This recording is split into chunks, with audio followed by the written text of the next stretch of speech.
settling down, starting a family, and owning a home was the traditional lifestyle I was sold that was supposed to resemble the American dream. Now the average person, at least in the United States of America, is contemplating whether they want to do one of the three, with the realization that the only way to get a similar lifestyle to only a few decades ago is with 3 times the work and effort.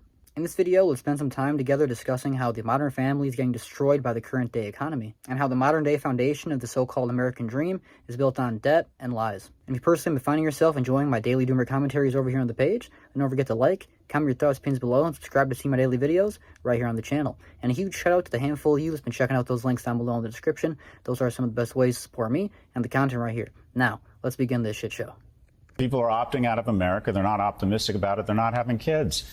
Young people aren't having sex. They're not meeting. They're not mating. The pool of emotionally and economically viable men shrinks every day, which lessens household formation.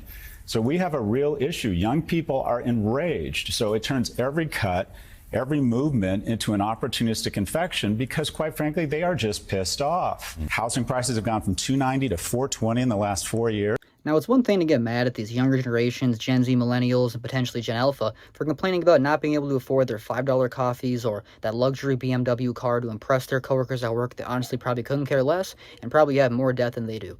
But at the end of the day, when the majority of people are complaining about having the, bare minimum necessities like owning homes, having any form of transportation, even can barely even afford their, low, lackluster beater cars anymore, that's when, when the majority of people are complaining about this stuff, it's not just a shout in the dark, a shout in the void. Maybe there's actually some truth behind the matter. And now I feel like a lot of older folks are starting to kind of realize, like, hey, the economy is somewhat different than when I was growing up. And there is a reason why they call them baby boomers. I was even talking about this whole situation, this whole, idea with my mom the other day, where she even agrees, where it's like, yeah, we were able to survive on like a 5-person family on just your dad's one income, making $100,000 a year. Think about how much $100,000 a year back in like 2000 was. That's equal to damn near double that. I mean, not quite, but close to, if you want to do the proper calculations with those online calculators and stuff. There's many websites to do that. I've done it. And also looking at all the knickknacks and, all those real estate sales my dad was going to, man, I'm just trying to afford groceries next week and, get the people that I owe bills to off my back. So anyway, what is your current living situation in terms of money, bills, debt? Are you striving or surviving?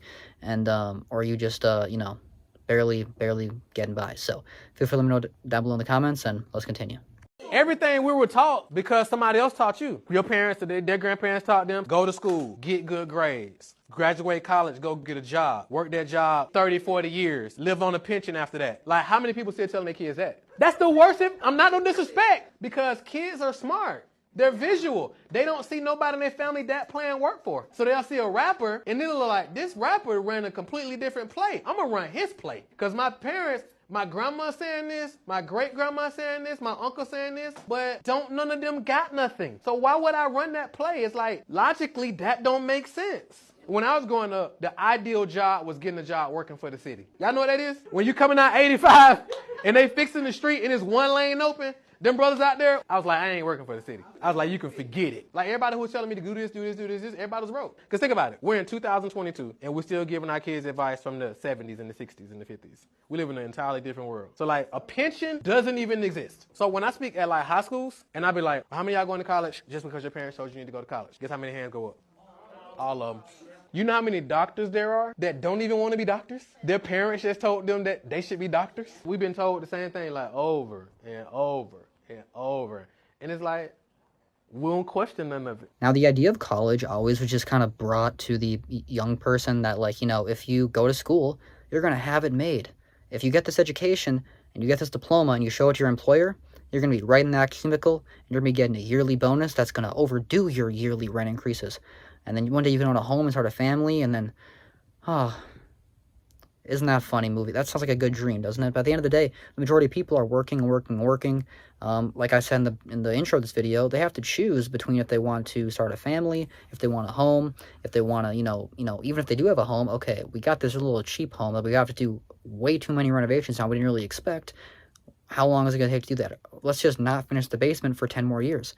Even though, probably up like the property value, there's no money to do this stuff. There's no extra money in the budget. We have the home, but now we can't, make the home better. Now the mortgage rates and the utility rates are continuing to rise along everything else, like grocery prices, car insurance, you know, babysitter costs, especially babysitter costs, if you do expect to or plan to ever have children, having any sort of childcare for your kids is going to be way more than you ever expected. When I see how much my sister pays for her, old daycares, it's like, wow, I would need to get a whole nother full-time job to even pay for that, and then still have no time for my kids. So what's the point of having kids if you can't really be in their lives?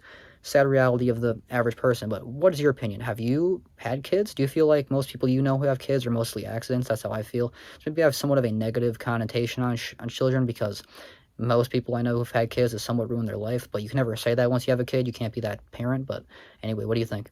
Asked ChatGPT why we're still working 40 hours per week, and what it gave me blew my mind. What it told me, it said that the 40-hour work week was designed almost 100 years ago in the 1930s, and it was designed for factory workers, salt miners, coal miners, and 40 hours was actually created as a policy and law from the government that was the breaking point for people to stop working. Think about it, it's designed to keep you under control, to keep you anxious, to keep you tired, to keep you broke. You don't have enough money to thrive, but you have enough money to pay your bills. You don't have enough energy to do what you want outside of work, but you have enough energy to go to bed and rinse and repeat. In 2025, we have Wi-Fi, we have AI, we have 5G connection where you can work from anywhere. Wondering why you feel burnt out despite everything you're doing? The system was designed for control. Now, I've touched on this time and time again throughout so many of my videos that they used to say that, and I feel like they still do, they call it a 40-hour work week is full-time. That's what most companies consider a full-time work week.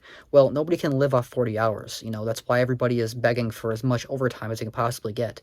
Oh, if Sally, Susie, and John or Joe needs to call off, please, please, please let me pick up your extra weekend shift because I need that money to pay for my kids' soccer practice and, their Dairy Queen after they win the game, all that bullshit. So these days, it's not really as, luxury. And the luxury, luxury is the Dairy Queen after soccer practice. How luxury? I thought back in the day luxury is like Disney trips every 6 months, which nowadays people that do that, it's all on credit cards, guys. I've discussed that and I'll continue discussing that, how the luxury you see, the luxury is just people borrowing from their future selves. So it's a very scary time in the modern day where the average person is just kind of screwed by debt.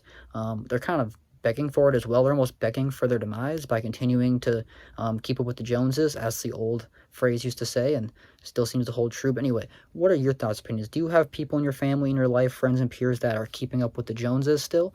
Or is this kind of an old term that now everybody is just as struggling and fucked as you and I? Well, that's going to wrap up this video, but we're all screwed and nobody's going to make it. I'm just joking. We're going to be fine, guys. I hope. Who knows? Either way, things will happen and time will continue despite what happens to you or me. So feel free to let me know all your guys' thoughts, opinions regarding anything discussed in this video, as well as any other topics you'd like to hear me touch on in the near future. A huge shout out to the handful of you that do end up checking out those links down below in the description. Those are the best ways to support me and the content right here. And as well as all of you guys who continue checking out the videos, liking, subscribing, and commenting your thoughts, opinions below. Definitely like to read all those, check them out, and I spend every morning reading the new ones. So definitely appreciate that. And yeah, hope you enjoyed. I hope to see you in the next one, and bye.